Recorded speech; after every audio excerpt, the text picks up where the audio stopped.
میں آپ سے جی بھی آخر میں ایک دو شعر سننا چاہوں گا جو آج بچے جی جی بچے کی زبان پر کلام ہے، اور اللہ نے آپ کو ویسے بہت سارے کلاموں کو آپ کو عروج ملا، مگر تیرے صدقے میں آقا، یہ آئیڈیا کہاں سے ملا یہ بھی آپ چھوڑا، اور کیا اس کو اللہ نے شہرت دی کہ میری تو پوتی جو ہے وہ بس یہی سناتی رہتی ہے مجھے ماشاءاللہ۔ حافظ صاحب اب آپ مجھے آخر میں جو ہے نا پہلے تو یہ بتائیں کہ جی۔ تیرے صدقے میں آقا یہ سڈنلی ہو گیا، اچانک ہو گیا، یا کوئی پلان کیا تھا آپ نے؟ یہ کوئی 2016 کی بات ہے حضرت، میں تھا دبئی میں۔ دبئی میں تو آپ جانتے ہیں کہ ایسا ماحول ہوتا ہے کہ مطلب بڑے لیول پر ایونٹس نہیں ہوتے، تو وہاں جی گھر گھر چھوٹی چھوٹی محفل ہوتی ہے، تو کچھ بچے پڑھتے ہیں پہلے، پھر اس کے بعد ہمیں باری دی جاتی ہے، اور ہمیں جانا بھی جلدی ہوتا ہے کیونکہ کوئی مصروفیت نہیں ہوتی، ایک وقت میں ایک ہی جگہ جانا ہوتا ہے، تو ہم شروع سے آخر تک بیٹھتے ہیں اس محفل میں۔ تو ہوا یہ تھا کہ وہ بچہ پڑھ رہا تھا، تو بچہ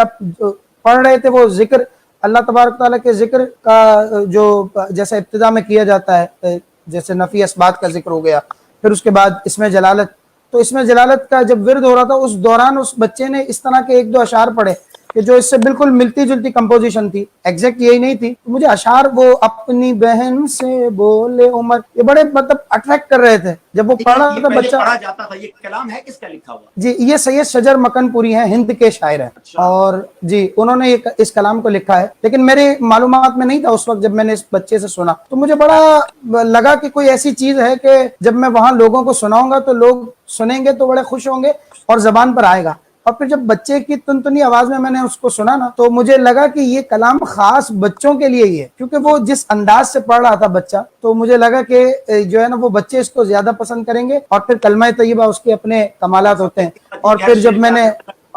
جی جی، اور پھر وہ رسول اللہ صلی اللہ علیہ وسلم کی حدیث پاک بھی ہے نا، جددوا ایمانکم، تو عرض کی یا رسول اللہ کیف نجدد ایماننا، تو مجھے یہ بھی لگتا ہے کہ اس کلام کے جو اتنا اچھا جو فیڈ بیک آیا ہے اس کی ایک وجہ یہ بھی ہے کہ اس میں کلمہ طیبہ ہے، میں یہ سمجھتا ہوں۔ بالکل ویسے ایسا تو ایک اللہ کا ذکر جی بھی جی ہے۔ اچھا یہ اس میں یہ ماشاءاللہ پہلے تھوڑا عرصہ پہلے میں نے دیکھا تھا، پتہ نہیں کتنے ملین ویوز ہو گئے تھے، اب کہاں پہنچ گئے جی اس کے